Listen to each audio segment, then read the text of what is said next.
오늘 우리 한국은 아주 정말 기쁘고 아름다운 찬양 축하 예배를 드리고 있습니다. 네. 우리 예수님께서 태어나실 때 여러 가지 징조가 있었습니다. 오래전부터 그 징조가 나타났는데 그것은 동방에 갑자기 큰 빛이 나타났습니다. 그 동방에 사는 한 민족이 밤마다 별자리가 어떻게 움직였고 별똥이 몇 개가 떨어졌고 보고하는 민족이 있었습니다.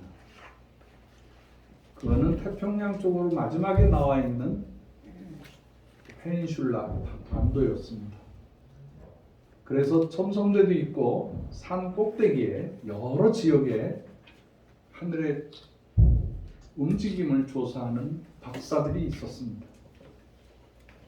그래서 그 별을 보고 틀림없이 위대한 인물이 임금이 태어날 것이다 라고 생각해서 이동하는데 무엇을 보고 이동하냐면 별의 흐름을 따라서 따라가기 시작했습니다. 얼만큼 갈지 모르니까 그 나라가 황금이 많이 나오는 나라였습니다. 그래서 황금을 지참을 하고 먹을 것을 다 가져갈 수 없으니까 황금을 조금씩 팔면서 좋은 것들을 사고 가다가 나무가 좋은 나무가 있는데 유향이 나오는 그런 좋은 나무의 기름을 진액을 받아서 그것도 선물로 싸고 가다가 또 좋은 게 있으면 사람의 그 몸에다가 바르면 썩지 아니하는 방부 역할을 하는 모략이라는 특별한 그게 이제 시베리아를 이렇게 경유하면서 천산산맥을 넘어갈 때 그런 것들이 나온다고요. 그런 것들을 황금으로 교환하면서 분자금이 떨어지지 않도록 하면서 이동을 했습니다.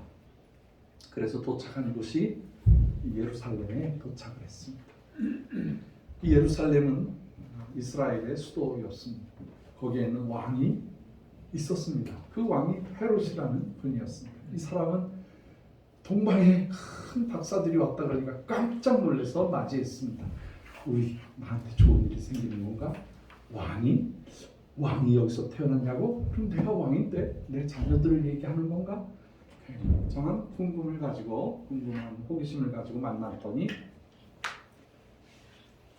왕이 이곳에서 나신다고 하는데 어디인지 알려주시오 하는 거예요. 그러니까 헤롯이 실망했어.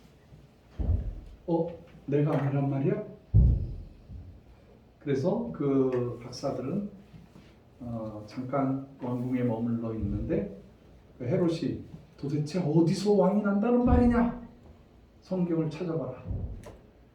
그랬더니 거기에 있는 서기관들이 성경책을 쭉 찾다가 미가서에 구약성경 미가서에 베들레헴이라는 조그만 고을에서 우리의 죄를 용서하고 우리를 치리할 왕이 태어난다는 기사를 봤습니다. 그게 깜짝 놀라서 이런 말씀이 있었나? 그래가지고 박사들에게 베들레헴으로 가보라고 말을 합니다. 그리고 그 뒤를 따라가려고 그 왕에게 경배하고 난 다음에 우리한테 알려다. 그럼 우리도 가서 경배하겠다. 그거는 속셈이 좋지 않은 거죠. 그래서 베들레헴으로 갔는데 이 박사들과 목자들과 동시에 만나는 사건이 아니더라고요. 그래서 저도 놀랐어요. 이거 도대체 무슨 소린가? 우리가 보는 판타지아 그림에는 예수님이 구유에 누워 있고 양떼, 소떼들이 이렇게 와서 하면서 울고 있고 그 다음에 목자들이 서 있고 박사들이 3명이서 이렇게 엎드려서 선물을 전달하는 걸로 우리는 착각하고 있었는데 성경의 원어를 보니까 성경의 원어로 깊이 들어가 보니까 베들레헴에서 탄생한 그 예수님의 사건은 목자들이 본 거예요. 그때는 완전히 벨이라고 나와요. 갓난아기. 갓난아기를 보고 제가 또 호기심이 있어서 러시아 성도들을 데리고 베들레헴에 갔어요. 그래서 어디에 유하냐면 베들레헴에 목자들이 있던 기념교회를 찾아갔어요. 그래서 거기 가보니까 목자들이 있던 그 동굴을 지하 동굴로 만들어서 예배 처소로 쓰더라고요. 그 당시에 대부분의 이스라엘 사람들이나 그 당시 세계 사람들은 뭐 건축을 할 만한 여유도 없고 짐승처럼 살아야 했기 때문에 주로 동굴에서 살았어요. 그래서 그 목자들이 자기들도 거하고 양떼들의 그 추위를 피해주기 위해서 동굴 안으로 다 집어넣고 동굴을 길게 팠는데 거기에서 예배를 합니다. 그래서 저희들도 거기 가서 러시아 말로 찬양을 하고 그 동굴에서의 그 공명되는 소리가 정말 거룩합니다. 성스러운 소리가 들렸어요. 그리고 난 다음에 목자들이 천사를 만나는데 그때 천사가 가브리엘이라는 말이 있어요. 가브리엘 천사는 구약 성경에도 나오는데요. 이 가브리엘 천사가 목자들에게 나타나서 첫 번째로 갑자기 빛이 나타나면서 하얀 천사가 나타나서 목자들아 기쁜 소식을 전할 테니까 갑자기 유령이 나타나고 그러니까 이 목자들이 놀라고 있으니까 천사가 그래 두려워하지 말아라. 내가 너에게 기쁜 소식을 전해주겠다. 기쁜 소식을 전해주겠다. 저기 베들레헴에 가면은 거기에 나실 아기가 있는데 그 아들의 이름을 예수라 임마누엘이라 그분에게 가서 경배하라 그래요. 이거를 이 천사가 알려주는 거예요. 천사는 하나님의 명령을 받은 특별한 존재예요. 근데 인간보다 낫지는 못하다고 그래요. 성경에는 미카엘이라는 천사도 있었고 가브리엘이라는 천사도 있었고 그 다음에 잘못된 루시퍼라는 천사도 있어요. 이 루시퍼는 사탄이 돼버리고 말아요. 교만해서 아주 잘생기고 빛나고 하나님을 영광 돌리다가 자기가 대단한 존재라는 것을 자랑하고 다니다가 그만 사탄이 되고 말아요. 그래서 지금도 영적 깊은 세상에 들어간 사람들은 루시퍼의 영을 꿰뚫어 보고 대적하는 그런 상황입니다. 자, 천사가 있습니까 없습니까? 여러분 대답해 보세요. 있어요. 왜 있어요? 예, 성경에 나와 있기 때문에 우리는 그걸 믿습니다. 네. 그리고 천사들이 하나님을 보호자하는 하나님을 섬겨드리는 아주 특별한 존재들이에요. 이분이 특별하게 인간 세상에 와서 목자들에게 나타난 거예요. 그 전에는 마리아에게 나타났었죠. 마리아에게 나타나서 내가 아들을 낳을 것인데 그 이름을 예수라고 하라. 그러니까 이름을 정해주는 거예요. 예수라는 이름은 하나님이 보내주신 구원자라는 뜻이에요. 임마누엘이라고 하라. 임마누엘은요, 하나님이 우리와 함께 하겠다는 거예요. 언제까지? 영원토록. 그런 걸 알려주시는 거예요. 그래서 제가 참고원 사역을 하면서 우리 회원들을 그냥 무슨 회원이라고 할까, 그냥 뭐 후원자 이렇게 할까 그러다가 그냥 간단하게 했어요. 우리 후원자가 한 1,004명 정도만 되면 좋겠다. 그래서 1,004회원이라고 그런 거예요. 그런데 이 의미가 어마어마하게 큰 의미예요. 그 제가 이제 새로 오신 한국원의 그 후원자들을 만나면 가능하면 사무실로 초청을 해요. 그래서 이렇게 설명을 해드리죠. 우리가 이렇게 사역하고요. 이렇게 하다가 모임이 됐어요. 그리고 돌아가실 때 저기 바깥에 복도에 천사 사진에다가 세워놔요. 손 좀 벌려보세요. 네, 이렇게 주는 손으로요. 그리고 좀 이렇게 하늘도 쳐다보세요. 그리고 사진을 탁 찍어서 깨끗하게 이걸 트리핑도 하고 아주 예쁘게 그걸 뭐라 그래요? 뽀샵이라 그래요? 빛도 많이 넣어주고 그렇게 해서 본인에게 탁 주면 깜짝 놀래. 내가 천사야? 감동. 자기의 사진의 프로필을 이 천사 사진으로 하더라고요. 그래서 천사는 하나님을 돕는 사람이에요. 돕는 분이에요. 돕는 분. 앞으로도 우리가 하나님 나라에서 영원 무궁토록 살게 되는데 그때 천사장들을 만나고 천군 천사를 만나고 우리도 거기에서 함께 하나님의 마지막 영원한 천년왕국 하나님께서 2000년 동안 아들과 함께 또 준비하신 천국에서 우리는 살게 되는 것입니다. 할렐루야. 그 기쁜 일의 시작에 두려워 말라는 거예요. 이 기쁜 소식이라는 거예요. 너희와 함께 하실 분이라는 거예요. 죄악에서 너희를 구원할 자라는 거예요. 네, 참 감사하죠. 제가 러시아에서 러시아 분들하고 같이 생활하면서 놀라운 일들을 많이 봤어요. 그 KGB 요원이 지하교회 교인들을 붙잡으려고 몰래 자기가 교인인 것처럼 속이고 예배드리는 처소에 들어가서 자기를 이렇게 크리스찬인 것처럼 해가지고 예수 믿는 사람을 잡아서 세 가지 방법으로 처단을 했어요. 하나는 때려 죽이는 거. 그 하나는 모스크바 강, 시베리아에 있는 여러 강들 그런 강에다가 얼어붙은 강을 깨가지고 산채로 사람을 집어넣어. 그 완전히 수장을 시켜 죽이는 거예요.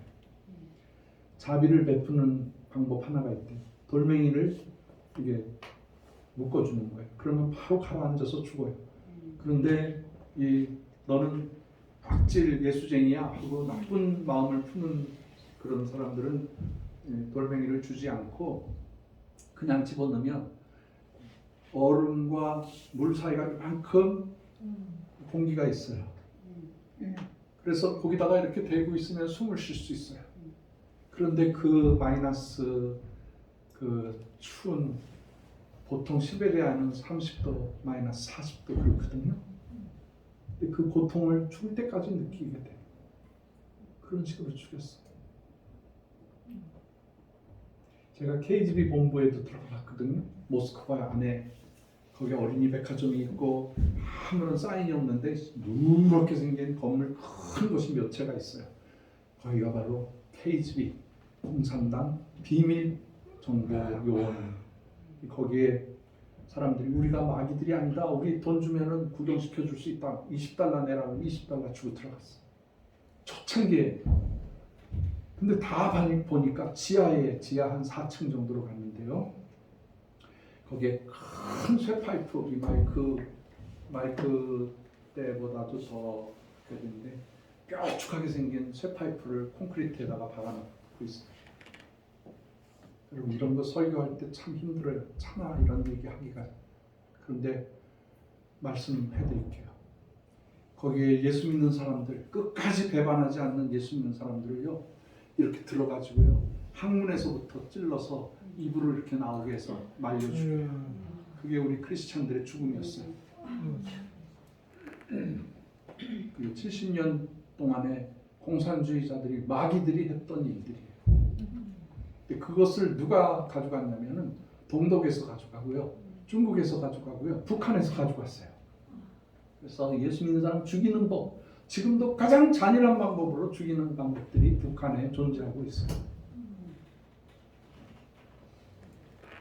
이 예수의 사건이 인류를 구원하는 사건인데 이것을 루시퍼 마귀가 사탄이 방해하기 위해서 가장 극악무도한 잔인한 방법으로 예수 믿는 사람들을 처단했어요. 그럼에도 불구하고 예수 믿는 사람들은 점점점 늘어나기 시작했어요.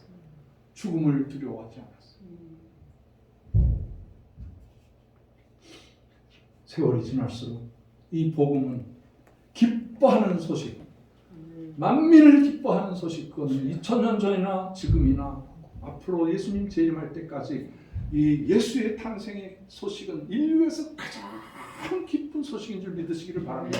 이것 때문에 우리가 예수 믿는 거예요. 인간으로 찾아오신 예수님, 인간이 되신 예수님, 그리고 무력이나 어떤 무서운 하늘의 힘으로 인간을 제압하지 아니하시고 인간의 연약한 모습으로 나오시고 어린 양처럼 오셔서 고난 당하시고 십자가에 못 박히시고 죽으시고 3일 만에 부활하시고 40일 만에 부활 승천하셔서 땅을 내려보며 양쪽에 옹이하고 있는 천사가 갈릴리 사람들아 너희가 어떻게 하늘만 쳐다보고 있느냐, 이 올라가시는 예수님께서 다시 내려올 것이다. 다시 오실 것이다. 우리 그 소망으로 사는 거예요. 하나님께서 우리 민족을 가장 고난 가운데서 살게 하셨어요. 이스라엘 백성 못지않는 정말 큰 고난 가운데서도 하나님께서 우리 한민족을 지켜주셨어요. 그것이 점점 드러나기 시작하는데 제가 분수령을 알아요. 우리나라에 복음이 들어온 지가 지금 120년에서 130년, 더 140년이라고 얘기하시는 분도 계셔요. 그 와중에 하나님께서 이 백성들을 얼마나 지켜 보호해 주시고 전 세계의 많은 민족 중에서 기독교가 전파되고 난 이후에 가장 큰 부흥을 이룬 민족이 바로 남한이에요. 그리고 조금 전에는 북한이었어요. 그런데 인류를 구원할 거룩한 민족 한민족이 태어나게 되니까 이 공산주의자들이 저 소련에서부터 중국에서부터 북한을 통해서 들어와 가지고 한민족을 일제 치하에서부터 뿐만이 아니라 민족 상단의 비극을 통해서 6.25 사변을 통해서 우리나라를 공격해 왔어요. 결국에는 우리나라는 제주도와 경상도, 칠곡에서부터 대구 그 밑으로만 아직 공산화되지 아니하고 완전히 적화되기 일보 직전에 놓여 있었어요. 그때에 우리 성도들이 모여서 목사님들이 모여서 하나님 우리 민족을 지켜주세요. 그리고 선교사님들에게 부탁을 했어요. 선교사님 우리나라를 하나님께서 지켜주시기 위하여 미국으로 가서 전 세계로 가셔서 우리를 보존하게 해주세요. 이 선교사님들이 우리 민족을 버리고 간 것이 아니라 선교사님들이 자기를 파송한 교회로 간 거예요. 침례교회로 가고요, 장로교단으로 가고요, 감리교회로 가고요, 모든 자기의 후원하는 후원단체 교회 가서 대한민국은 이 한국은 살려야 된다. 한국은 크리스찬들이 몇백만 명의 크리스찬이 있는 곳이다. 여기를 살려야 된다고.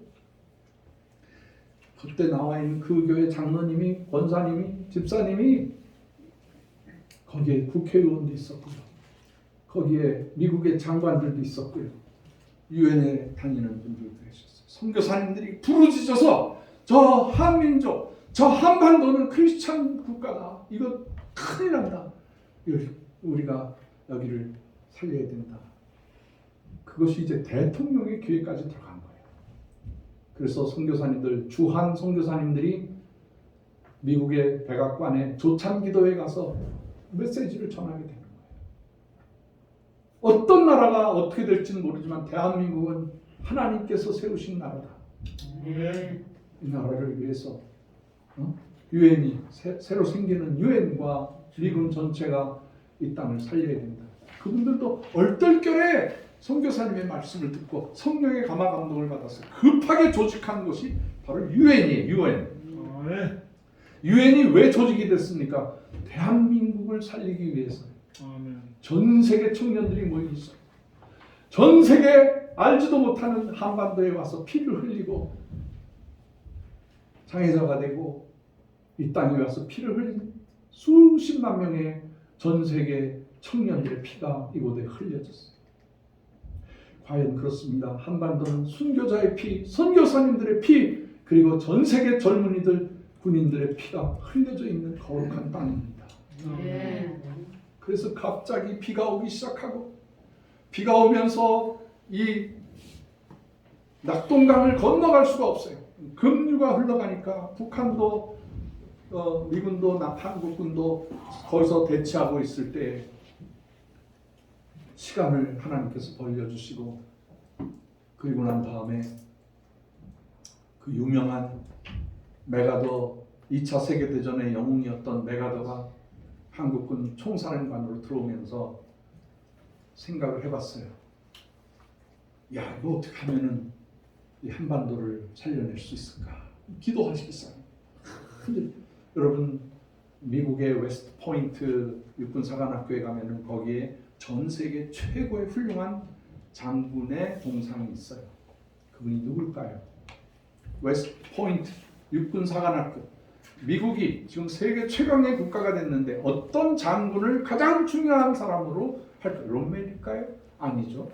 네. 아이젠하워일까요? 아니죠. 네. 그 누구일까요? 알렉산더일까요? 아닙니다. 전 세계 많은 장군들이 있었지만 거기에는 조그만 나라의 장군을 동상으로 세워놨어요. 그 사람이 바로 여호수아예요. 여호수아가 하나님의 믿음을 가지고 나왔을 때에 하나님께서 여호수아를 통해서 가나안 땅을 주시고 지금의 살 수 있는 땅을 얻게 된 거예요. 모세가 죽은 후에 모든 이스라엘 백성이 두려움에 빠져 있을 때 하나님의 영이 성령께서 친히 여호수아에게 와서 여호수아야, 두려워하지 말라, 놀라지 말라, 내가 너와 함께 할 것이다. 모세와 함께 했던 것처럼 내가 너와 함께 할 것이다. 두려워 말라, 놀라지 말라, 마음을 강하게 하라, 좌로나 우로나 치우치지 말라. 하나님의 말씀에 중심되어 그 말씀대로 살아라.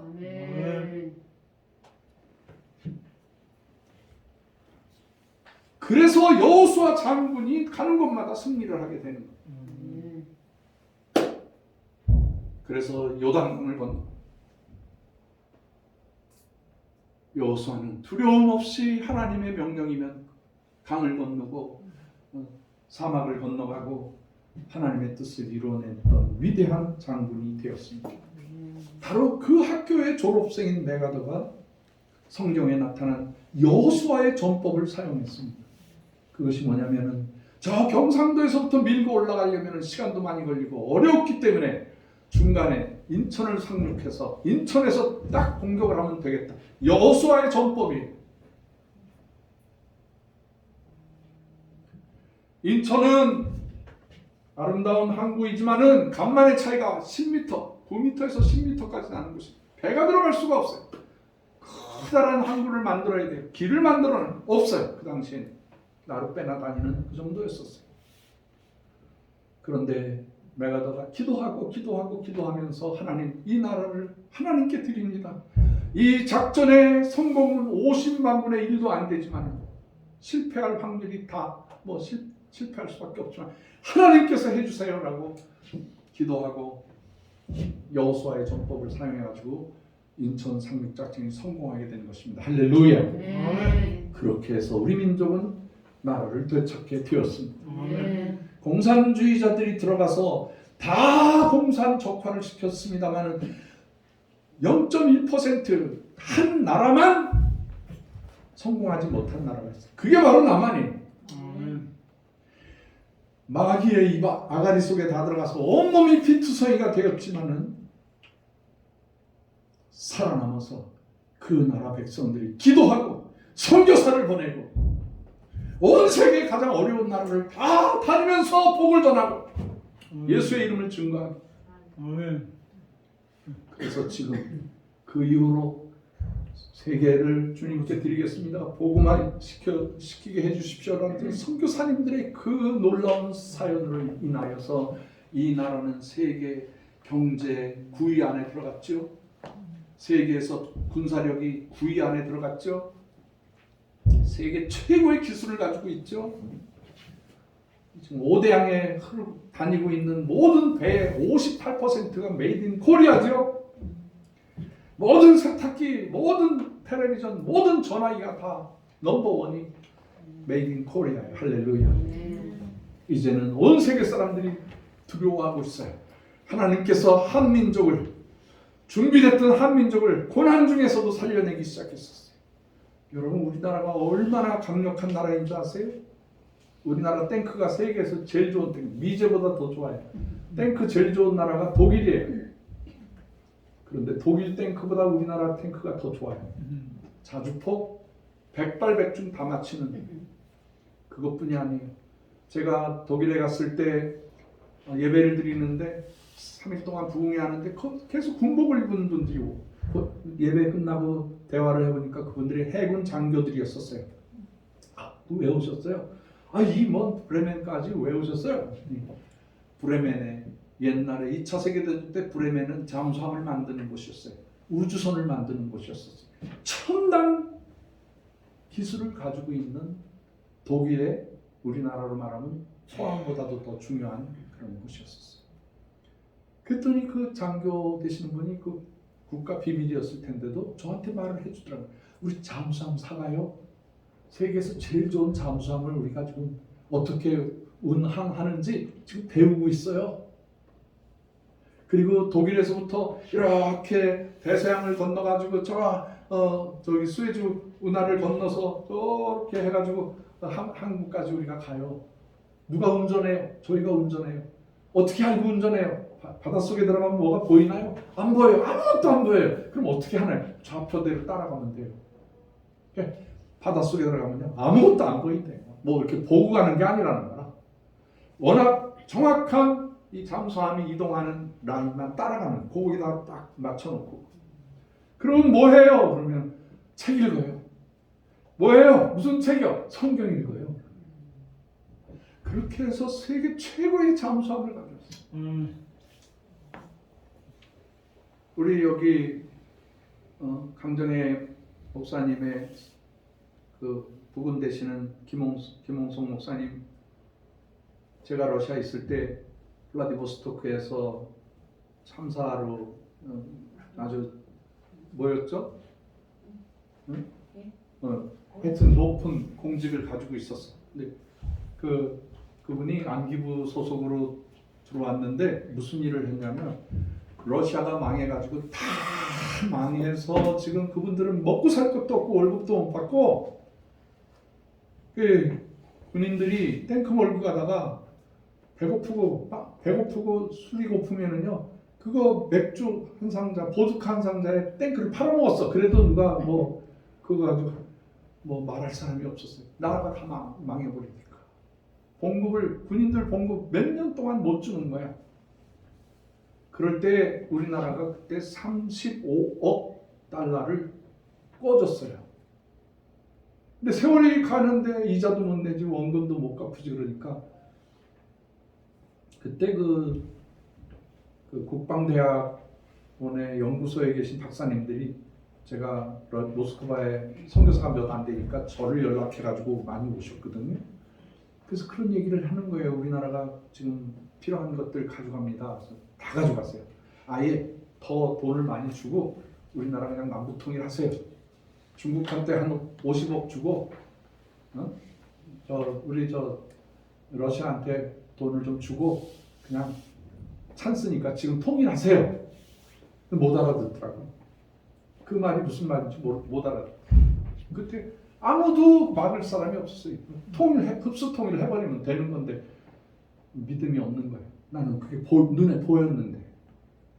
그래서 그 러시아 사람들이 엿바꿔 먹는 거예요. 돈이 없으니까 그 미사일 넘겨줬죠. 그 다음에 그 바다를 날아가는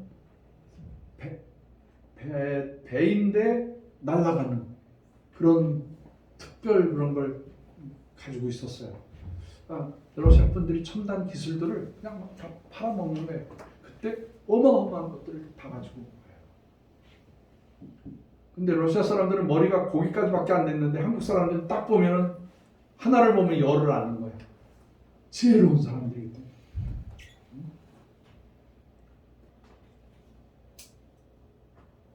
그래서 우리 민족이요 지금 세계에서 최고의 첨단 무기를 가지고 있어요.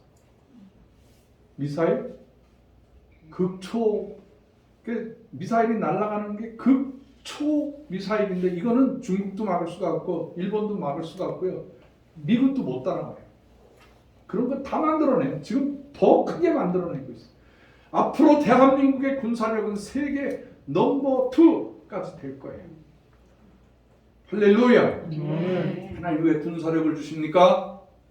이 민족을 하나로 만들기 위한 아멘. 하나님의 계획이에요. 아멘. 남의 나라에 간섭받지 아니하고 우리가 하고 싶은 거 우리가 하는 거예요. 하나님께서 하라고 하시면 하는 거예요. 아멘. 강대국을 의지할 것도 없고 우리가 강대국이 돼버리니까 하나님께서 그렇게 만들어 주시는 거예요. 하나님의 선물이 그동안의 분단, 그동안의 그 식민지, 그동안의 남북 전쟁 이런 악한 것들이 많았는데 하나님께서 이것을 2020년, 2021년, 2022년 이제 머지않아 하나님께서 통일을 주시는 줄 믿으시기를 바랍니다. 아멘. 여러분, 예수님의 재림의 작은 증거가 뭡니까? 그거는 바로 예수님의 작은 재림은 통일입니다. 아멘. 남북 복음 통일입니다. 아멘. 그래서 우리가 북한 백성들을 사랑해야 합니다. 북한 백성을 정복하는 것이 아닙니다. 북한 백성을 탄압하는 것이 아닙니다. 북한 백성을 사랑으로 섬겨드리는 것입니다. 이게 성탄의 정신입니다. 아멘. 저는 북한 형제 자매들과 함께 이 성탄의 기쁨을 나누고 싶습니다. 제가 북한에 들어갈 때 이렇게 들어갔어요. 여기다 로만 칼라 하고 그 다음에 성경책 들고 들어가가지고 일부러 그러고 다녀요. 그러면 이게 뭡니까? 뭐 어떻게 합니까? 그러면 그분들이 질문했기 때문에 대답을 마음대로 할 수가 있어요. 그렇게 해서 믿는 성도들을 찾고 그렇게 해서 북한 사람들에게 안수를 해주고 북한 사람들을 변화시키고 북한 사람들 머리에 손을 얹고 기도하고 그러면 그분들이 거기서 방언이 터져나오기 시작하는 거예요. 아멘. 북한 자매님 결혼했는데 10년이 됐는데 애를 못 낳는 자매님 머리에 손을 얹고 간절히 기도해 주니까 임신이 되는 거예요. 할렐루야. 그렇게 보여주시는 거예요. 그러다 보니까 목사의 자녀도 만나고요. 장로님의 후손들도 만나고요. 지하교회 성도들도 만날 수 있게 해주셨어요. 왜 우리가 통일을 해야 됩니까? 첫 번째, 지하교회 성도들이 마음껏 예배드릴 수 있게 해야 합니다. 마음껏 성탄절 예배 드리게 해야 됩니다. 아멘. 그리고 그분들 얼마나 성경을 사모하는지 모릅니다. 달달달달 다 외웠어요. 그분들에게 성령 충만, 그 다음에 외국어만 가르쳐주면 함께 어깨동무하고 세계 선교사로 나갈 수 있게 되는 거죠. 아멘. 이분들은 고난에 처해 살아왔기 때문에 하나님께서 환경만 잘 만들어 드리면 이분들이 전 세계에 나가서 선교사가 되는 거예요. 믿으시면 아멘 하시기 바랍니다. 아멘. 할렐루야. 아멘. 그래서 이분들은 그 아픈 죽음의 체험을 하고 넘어왔기 때문에 하나님이 마음껏 들어 쓰시는 거예요. 아멘. 오늘 성탄절입니다. 예수님께서 임하셨습니다. 아멘. 그리고 예수님은 다시 오실 것입니다. 아멘. 예수님이 다시 오시는 그날을 향하여서 우리 민족은 복음 통일을 이루어 드려야 되고 우리 민족은 세계 선교를 이루어 드리면 세계에서 가장 복된 민족, 하나님의 마음을 시원하게 해드리는 귀한 민족이 되시기를 주의 이름으로 축원합니다. 아멘. 기도하겠습니다.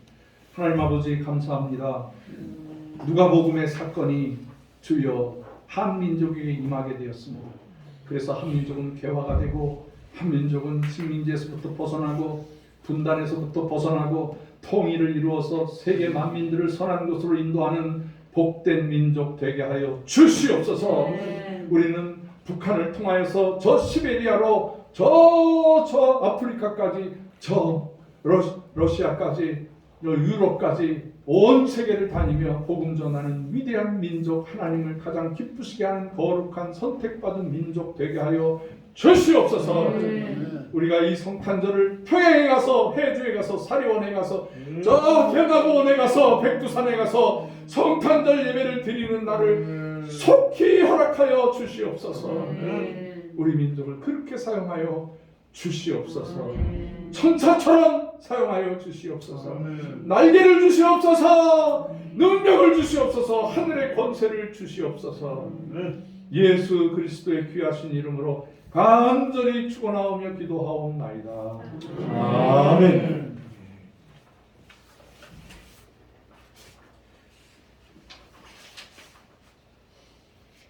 이 시간에 박우성 선교사님 나오셔서 헌금 기도해 주시고 성탄 감사 헌금 드리고 그 다음에 기도가 끝난 다음에 111장을 부르면서 서은자 원사님 헌금 봉사위원으로 도와주시다.